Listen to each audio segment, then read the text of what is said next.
Welcome to Ryan Watches a Movie. My name's Adam Patterson. With me today, we got Kevin Rakestraw. Hey, Kevin.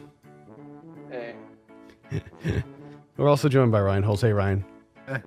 If this is your first time tuning in, Kevin and I are challenging ourselves to find movies that Ryan likes in the hopes that we will reach the coveted 10 out of 10.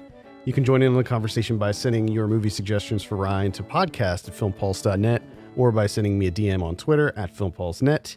If you like the show, or even if you don't, please consider taking a look at the Frederick's Ataxia Research Alliance website at curefa.org and consider a donation. Ryan, what movie did we have you watch this week? Never Going Back. Never Going Back. This came out last year. This is written and directed by Augustine Frizzell. I have a synopsis here. Jesse and Angela, high school dropouts, are taking a week off to chill at the beach. Too bad their house got robbed, rent's due, they're about to get fired, and they're broke. You wanted a comedy this week, so we gave you a comedy. Tell us a little bit about Never Going Back. Like you said, it's about two 16-year-old girls and their high school dropouts. At the very beginning of the movie, you find out the one is having a birthday, and her dream is to go to the beach. So her best friend and roommate buys tickets for them to go to the beach for a week, and then they managed to sort of get robbed, and they managed to go to jail for a couple nights, and then they eat a whole bunch of pot brownies, and they go to work and get fired, and somehow they make it to the beach still. All right. First question that I have to clear something up there is just like you said that they somehow managed to like somewhat get robbed. Alright, so they live with the one girl's brother, and his overall life plan is to become a drug dealer. Well, he already did kind of deal drugs, and one of his best friends robbed him at gunpoint, which is ironic because that's what happens then. Another roommate gets robbed by best friends. But anyway, her brother doesn't have money, doesn't have a job, and like I said, he gets robbed in a drug deal going bad. And the guy that robbed him goes back to the house where he lives in and steals his TV. You were absolutely correct, Ryan, in saying that it was like a sort of a robbery because it was like the most bungled, maybe the worst robbery ever depicted on screen. And they take the broken, old, like giant tube TV that doesn't even work. On wheels. Yeah. So, what did you think of Never Going Back? Some parts of it were funny. Some parts of it were really weird. I had a lot of problems with the continuity. Like the fact that they're 16-year-old girls and they're don't you have to be 17 to be a waitress? I don't know what the minimum age for a waitress is. I thought that was it. But anyway, they're like, it's weird because they're living like they don't have a care in the world, but they're 16 and they're not going to have high school diplomas, and all they do is work. And it's just weird to see them. Like, when I look at them, I think of 16-year-olds. I don't think of them living by themselves and supporting themselves, sort of. That's not completely uncommon. You have people who, I mean, they presumably have parents. They just don't want to live with their parents, or maybe they got kicked out. So they're staying with the one girl's brother. And like you said, and then that's just where they're living. So it's not like they're completely on their own. No, but the way they're living, they're willing to, at the end of the movie, take all the money they have for rent and just splurge on a vacation.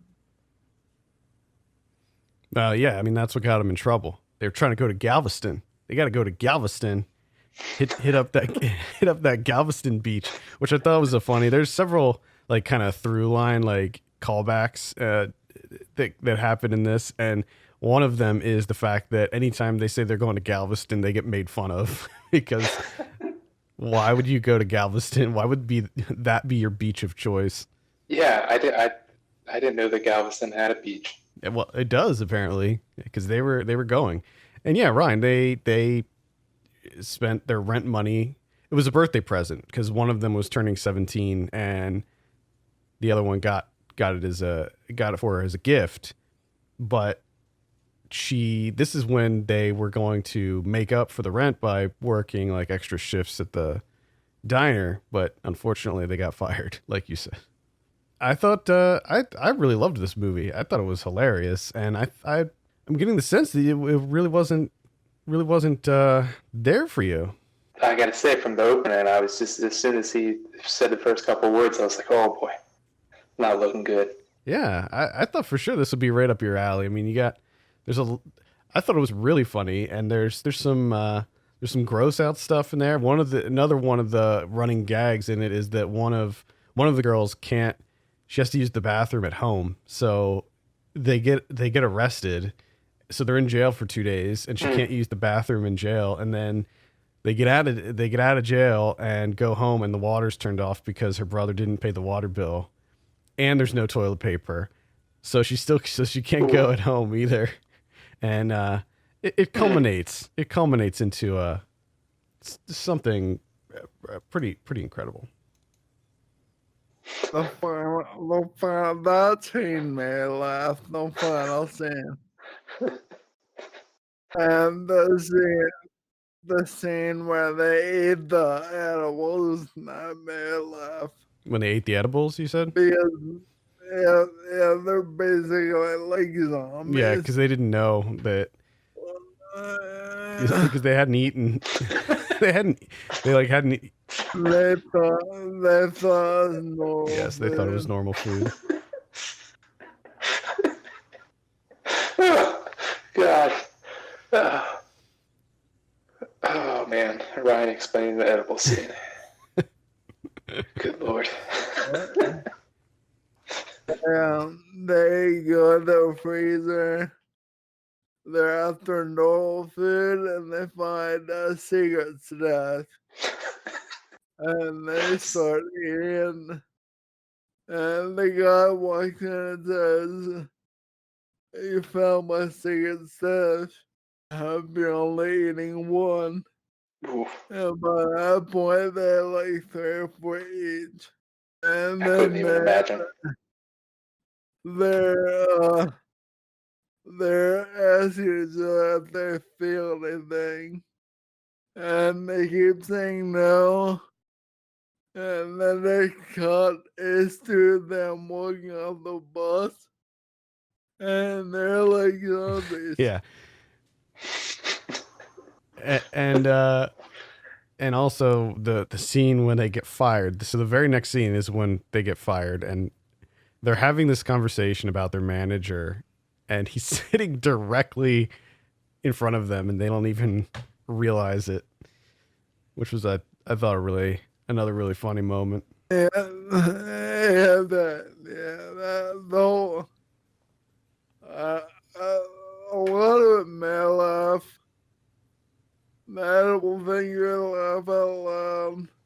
All right. The very end scene, they laugh out loud. Yeah, the final scene is just so outrageous. You have Kyle Mooney in this movie. He stars as Brandon, who's another one of the roommates, and he's if you know him from SNL, he's really funny.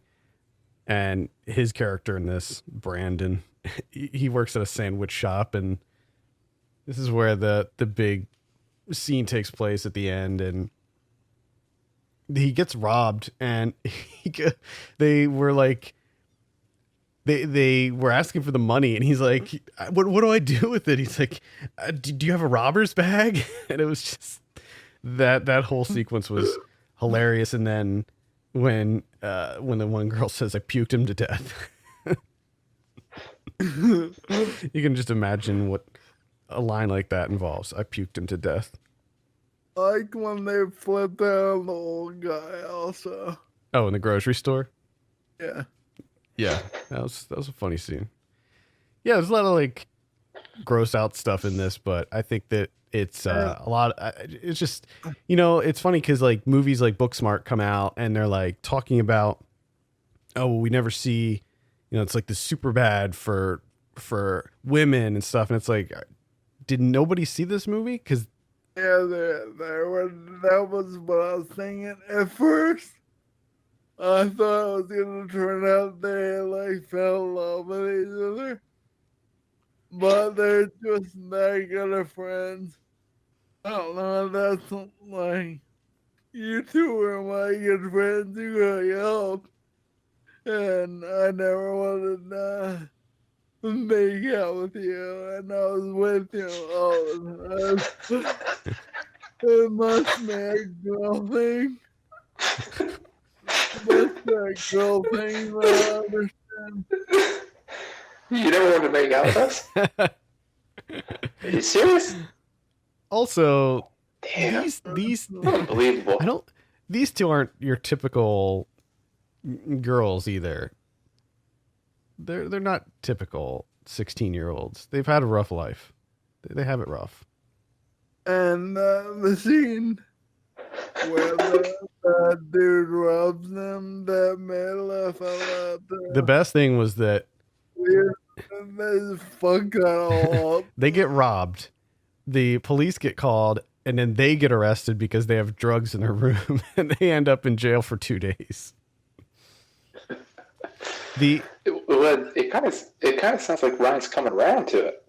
Just the amount of shit that happens to these two and the reactions that they have when this shit just keeps happening to them over and over and over again. It's like some of the stuff, yeah, they kind of asked for, but some of it was just really bad luck. That's what I could relate to. It's just a non-stop shit storm. Yeah, it's one bad thing after another. There was also just like one just kind of random one-off scene when it's her brother and they're just hanging out on the back porch talking, and then it turns into a break dance battle or just a dance battle, and the two friends just start dance battling each other for like no reason. You know what I didn't get? The one scene where the girl hits the other girl with the brick. Like, what happens to her face? Like, it didn't even work at all. Is that like a real thing, or? I mean, they like, I don't understand why that. No, they did it to get out of work. It was a montage of showing us all the various things that they've done to get out of work, and that was one of them. Oh, so that happened like a couple right. Yeah. ago. It was them. It was a flashback to all the times that they did stupid shit to get out of work, when they chugged the milk, and then the mosquitoes when they laid out at night and let the mosquitoes bite them, but they were only biting the one girl, and they were like all over her. They were just completely covering her, and the other girl didn't have any on her at all. I should probably mention who they are. I keep saying the girl because I was forgetting their names, but it's Angela and Jesse, played by Maya Mitchell and Camilla Moroni. And I thought that they were really good in this. I thought they were both really funny. The shorter girl, I don't know either of their names. The shorter one is Angela, Maya Mitchell. And the brunette, she made me laugh a lot. I mean, the other girl did. but that girl especially funny. Yeah, they're both. She had a really smart mouth on her. Yeah. That was That all. sounded like the most creepy old man. She had a real smart mouth on her. Him. Ryan's turning into the creepy old man.